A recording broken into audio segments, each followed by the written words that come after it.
లోక్సభ ప్రతిపక్ష నేత రాహుల్ గాంధీ నేడు తెలంగాణలో పర్యటించనున్నారు. వికారాబాద్లో జరిగే డీసీసీ అధ్యక్షుల శిక్షణ తరగతులకు ముఖ్య అతిథిగా హాజరు కానున్నారు. ఉదయం 10:30 వికారాబాద్ చేరుకుని అక్కడి హరిత హోటల్లో జరిగే శిక్షణ తరగతులకు హాజరవుతారు రాహుల్. సాయంత్రం 4:30 వరకు డీసీసీ అధ్యక్షులు, పార్టీ కీలక నేతలతో సమావేశమై దిశానిర్దేశం చేస్తారు. రాహుల్ గాంధీ పర్యటన కోసం వికారాబాద్ హరిత హోటల్లో పరిసరాల్లో పోలీసులు భారీ బందోబస్తును ఏర్పాటు చేశారు.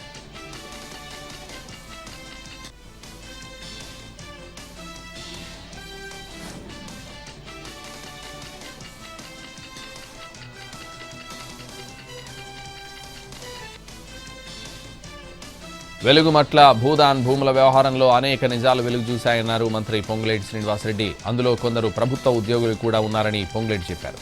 పేదవాళ్లు ఎవరూ ఫ్రీగా గుడిసెలు వేసుకోలేదని, వారి దగ్గర కూడా డబ్బులు వసూలు చేశారని చెప్పారు. ఈ నెల 15 లోపు అర్హులైన పేదవారికి ఇంటి స్థలం 5 లక్షల రూపాయలు ఇస్తామన్నారు.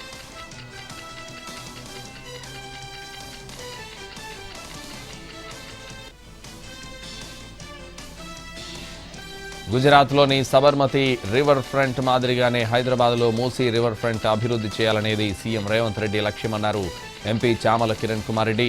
మూసీ ప్రక్షాళన చేసి గోదావరి నీళ్లను తీసుకొచ్చి మూసీలో కలపాలని సీఎం ప్రయత్నిస్తున్నారని తెలిపారు. దాని ద్వారా నల్గొండ, భువనగిరి ప్రాంతాలకు తాగునీరు ఇవ్వాలనేది రేవంత్ రెడ్డి సంకల్పం అని చెప్పారు. రాష్ట్ర మంత్రి వాకిటి శ్రీహరి, ప్రభుత్వ whip Beerla Ailaiah, dairy development chairman Gutta Amit Reddy, Mother Dairy chairman Madhusudan రెడ్డితో కలిసి అహ్మదాబాద్లోని సబర్మతి రివర్ ఫ్రంట్ను సందర్శించారు ఎంపీ చామల.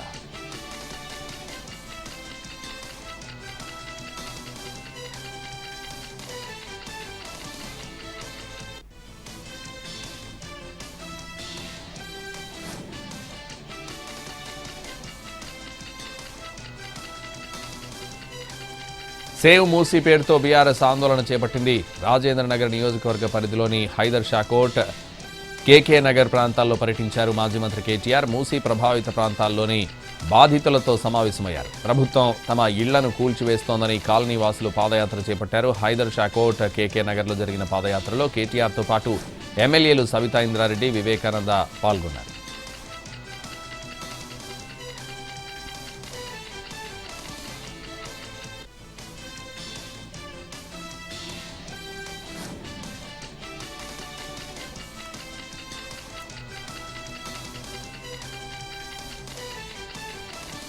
4 మార్చి Khairatabad MLA Danam Nagender, station Ghanpur MLA Kadiyam శ్రీహరిల అనర్హత పిటిషన్లపై విచారణ జరపనున్నారు స్పీకర్ గడ్డం ప్రసాద్ కుమార్. ఆ రోజు ఉదయం 11 గంటలకు కడియం శ్రీహరి అనర్హతపై ఫైనల్ ఆర్గ్యుమెంట్స్ జరగనున్నాయి. మధ్యాహ్నం 12 గంటలకు దానం నాగేందర్ అనర్హత పిటిషన్పై విచారణ జరపనున్నారు speaker. BRS MLA Kaushik Reddy దాఖలు చేసిన అనర్హత పిటిషన్పై ఫైనల్ ఆర్గ్యుమెంట్స్ జరగనున్నాయి. మధ్యాహ్నం 1 గంటకు బీజేపీ ఎమ్మెల్యే మహేశ్వర్ రెడ్డి వేసిన పిటిషన్పై హియరింగ్ జరగనుంది.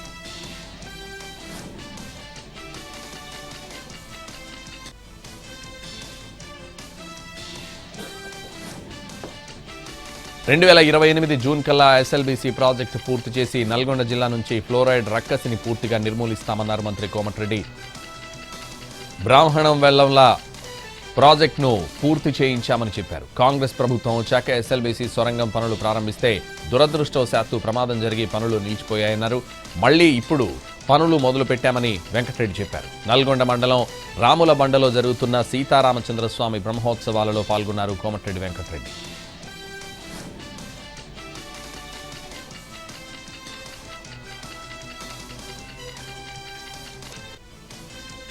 జీహెచ్ఎంసీ ఎన్నికలే లక్ష్యంగా ఎన్నికల ప్రచారాన్ని ముందుగానే ప్రారంభించారు కాంగ్రెస్ నేతలు. ప్రచారంలో భాగంగా కంటోన్మెంట్ నియోజకవర్గంలో పర్యటించి ప్రజల సమస్యలు అడిగి తెలుసుకున్నారు. స్థానిక ఎమ్మెల్యే సహకారంతో కొన్నింటిని పరిష్కరించి కాంగ్రెస్ పార్టీని గెలిపిస్తే తమ పాలన ఇలానే కొనసాగుతుందంటూ తెలియజేశారు. బీజేపీ, బీఆర్ఎస్ కార్పొరేటర్లు కంటోన్మెంట్కు ఇంతవరకు చేసిందేం లేదంటూ మండిపడ్డారు.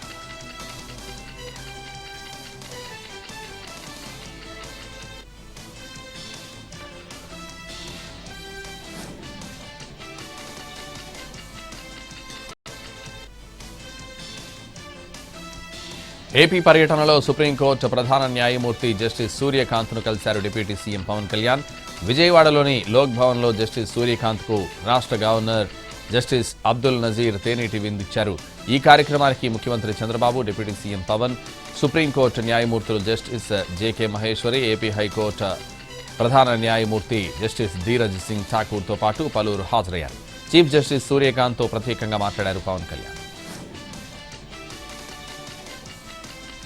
అమరావతిలో హైకోర్టు న్యాయమూర్తుల అతిథి గృహ భవన నిర్మాణానికి శంకుస్థాపన చేశారు సీజేఐ సూర్యకాంత్. సిఆర్డీఏ పరిధిలో 69.40 కోట్ల రూపాయలతో 50,000 చదరపు అడుగుల విస్తీర్ణంలో G+3 భవనాన్ని నిర్మించనున్నారు. మొత్తం భూభాగంలో 20% నిర్మాణానికి, 80% పచ్చదనానికి కేటాయిస్తున్నారు. న్యాయమూర్తులు వారి అతిథుల వసతి కోసం అన్ని ఆధునిక సౌకర్యాలతో నిర్మాణం చేపడుతున్నారు. అత్యున్నత ప్రమాణాలతో నిర్వహిస్తున్న అమరావతి రాజధాని అభివృద్ధి పనులు, న్యాయమూర్తుల అతిథి గృహ భవన నిర్మాణ పనులపై రూపొందించిన వీడియో డాక్యుమెంట్ను చూశారు సీజేఐ.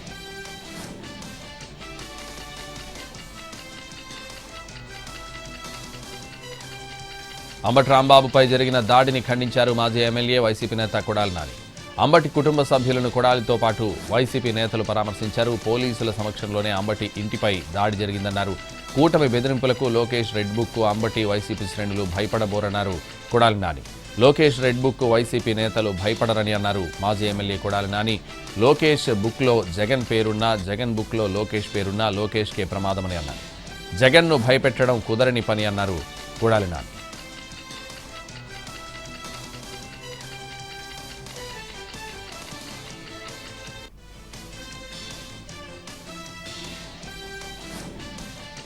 ఆల్మట్టి ఎత్తు పెంచినా తెలంగాణలో అనుమతులు లేకుండా ప్రాజెక్టులు కడుతున్న కూటమి ప్రభుత్వం అడ్డుకోవడం లేదన్నారు వైసీపీ రాష్ట్ర కోఆర్డినేటర్ సజ్జల రామకృష్ణారెడ్డి. రాయలసీమ, నెల్లూరు, ప్రకాశం జిల్లాల కోసం వైఎస్ జగన్ చేపట్టిన రాయలసీమ ఎత్తిపోతల పథకాన్ని కొనసాగించకపోగా వైసీపీ తప్పు చేసిందని దుష్ప్రచారం చేస్తున్నారని రామకృష్ణారెడ్డి ఆరోపించారు. చంద్రబాబు రాయలసీమ లిఫ్ట్ విషయంలో అన్యాయం చేస్తున్నారని విమర్శించారు. మరో 6 నెలలు వైసీపీ అధికారంలో ఉంటే రాయలసీమ లిఫ్ట్ ఇరిగేషన్ ప్రాజెక్టు పూర్తయి ఉండేదన్నారు.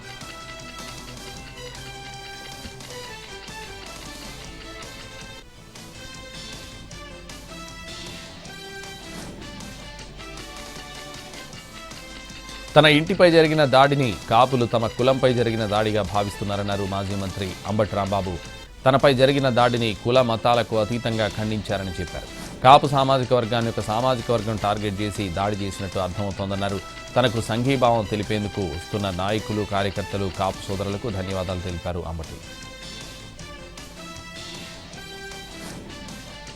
నెల్లూరు జిల్లా కావలిలో దొంగతనం కేసును ఛేదించారు పోలీసులు. ఈ నెల 23న పూనూరు వారి వీధి హైమా తమ రైస్ మిల్ వద్ద జరిగిన చోరీ కేసులో 2 నిందితులను అరెస్ట్ చేశారు. మద్దూరుపాడు టిట్కో గృహానికి చెందిన సాలేటి లక్ష్మణరావు, పట్టణంలోని గట్టుపల్లి వీధికి చెందిన దేవరకొండ ప్రేమ్ కుమార్ మరో 2తో కలిసి దొంగతనానికి పాల్పడినట్టు తెలిపారు పోలీసులు. హిందూ శ్మశాన వాటిక వద్ద వారిద్దరిని అదుపులోకి తీసుకుని వారి నుంచి 160 గ్రాముల బంగారాన్ని స్వాధీనం చేసుకున్నామన్నారు. పరారీలో ఉన్న మరో 2 నిందితులను కూడా త్వరలో పట్టుకుంటామని చెప్పారు.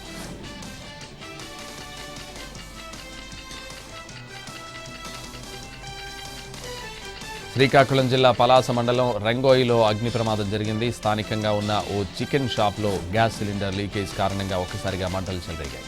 పక్కనే ఉన్న సెలూన్, బైక్ మెకానిక్ షాపులకు కూడా ఈ మంటలు క్షణాల్లో వ్యాపించాయి.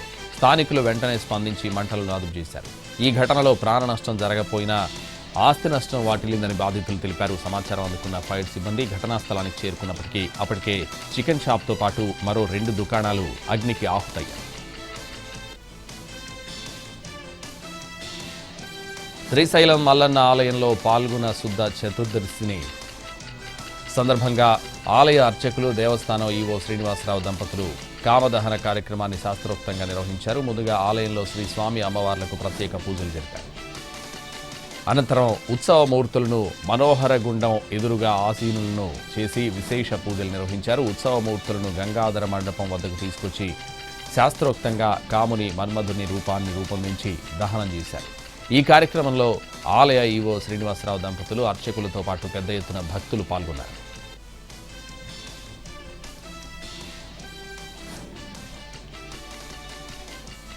బాపట్ల జిల్లా చీరాల మండలం ఓడరేవు వైఎస్ఆర్ కాలనీలో ఆపరేషన్ వజ్రప్రహార్ నిర్వహించారు పోలీసులు. చట్ట వ్యతిరేక కార్యకలాపాలు కట్టడే లక్ష్యంగా ఈ కార్టన్ సెర్చ్ నిర్వహించినట్లు తెలిపారు. సిఐ శేషగిరిరావు, ఎస్ఐలు చంద్రశేఖర్, జనార్దన్ ఆధ్వర్యంలో 60 మంది సిబ్బందితో కలిసి తనిఖీలు చేపట్టారు. ఇందులో సరైన పత్రాలు లేని 16 ద్విచక్ర వాహనాలు, 2 ఆటోలను స్వాధీనం చేసుకున్నారు. పాత నేరస్తుల ఇళ్లను తనిఖీ చేసి వారికి కౌన్సిలింగ్ ఇచ్చారు. మత్తు పదార్థాల విక్రయాలు, అసాంఘిక కార్యకలాపాలకు పాల్పడితే కఠిన చర్యలు తప్పవని హెచ్చరించారు.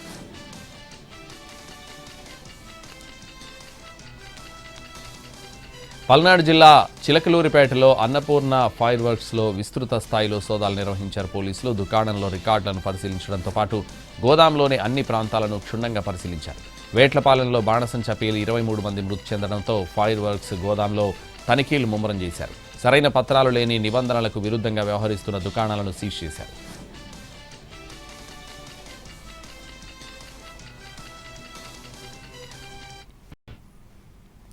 ప్రధాని మోడీ సొంత నియోజకవర్గం వారణాసిలో మెగా ప్లాంటేషన్ కార్యక్రమం జరిగింది. గంట కంటే తక్కువ సమయంలో 2.5 లక్షలకు పైగా మొక్కలను నాటారు. ఈ మెగా డ్రైవ్లో 20,000 మందికి పైగా పాల్గొన్నారు. ఈ ప్లాంటేషన్ ప్రోగ్రాంను గిన్నీస్ వరల్డ్ రికార్డ్స్ అధికారికంగా గుర్తించింది. దోమారి ప్రాంతంలోని గంగా ఘాట్ల సమీపంలో సుమారు 250 ఎకరాల్లో నమో వాన్ పేరుతో అర్బన్ ఫారెస్ట్ను అభివృద్ధి చేస్తోంది వారణాసి మున్సిపల్ కార్పొరేషన్. ఈ ప్రాజెక్టు కింద మొత్తం 3 లక్షల మొక్కలు నాటారు. ఈ ప్రాజెక్టులో అదనంగా 4 కిలోమీటర్ల నడక మార్గం, యోగా ప్లాజా, 4 హెక్టార్ల పూల ఉద్యానవనం, 2 హెక్టార్ల హెర్బల్ పార్క్, పిల్లల ఆట స్థలం, ఓపెన్ జిమ్ ప్లాజా కూడా ఉంటుంది.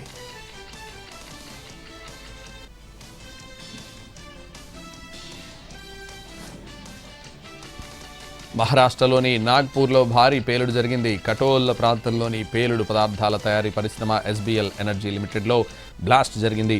ఈ ప్రమాదంలో 17 మంది ప్రాణాలు కోల్పోయారు. సుమారు 20 మంది తీవ్రంగా గాయపడ్డారు. గాయపడ్డ వారికి నాగ్పూర్లోని హాస్పిటల్స్లో చికిత్స జరుగుతోంది. శిథిలాల కింద చిక్కుకున్న వారిని బయటకు తీసి ఆసుపత్రులకు తరలించారు. ప్రమాదం జరిగిన పరిశ్రమలో డెటోనేటర్లు, కాస్ట్ బూస్టర్లు, భూకంప పేలుడు పదార్థాలు తయారు చేస్తారని అధికారులు తెలిపారు. అందులో ఒక యూనిట్లో అకస్మాత్తుగా పేలుడు సంభవించిందని, ఆ సమయంలో ఉద్యోగులు వివిధ యూనిట్లలో పనిచేస్తున్నారని అధికారులు గుర్తించారు.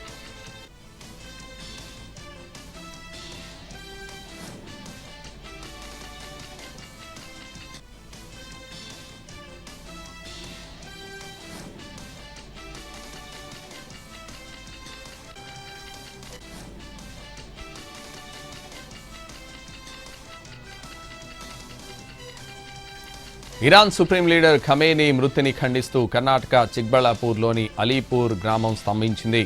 అక్కడి షియా ముస్లింలు 3 రోజులు సంతాప దినాలు పాటిస్తున్నారు. అలీపూర్లో బంద్ చేస్తున్నారు, నిరసన కార్యక్రమాలు చేపట్టారు. దీంతో కర్ణాటక ప్రభుత్వం భద్రతను కట్టుదిట్టం చేసింది. తమిళనాడులో ఈసారి జరిగే అసెంబ్లీ ఎన్నికలు రాష్ట్ర రాజకీయాల్లో గేమ్ చేంజర్ అని అన్నారు ప్రధాని మోడీ. డీఎంకేను ఇంటికి పంపాలని ప్రజలు నిర్ణయించుకున్నారని చెప్పారు. తమిళనాడులో ఎన్డీఏ ప్రభుత్వ ఏర్పాటు ఖాయమని అన్నారు ప్రధాని. గత ఎన్నికల్లో డీఎంకేకు మంచి మెజారిటీ ఇచ్చినా మంచి పాలన ఇవ్వలేకపోతోందని విమర్శించారు. 25 ఏళ్ల తర్వాత ప్రజలు అధికారం ఇస్తే ఏం చేశారని ప్రశ్నించారు. డీఎంకే రాష్ట్రాన్ని దోచుకుందని విమర్శించారు.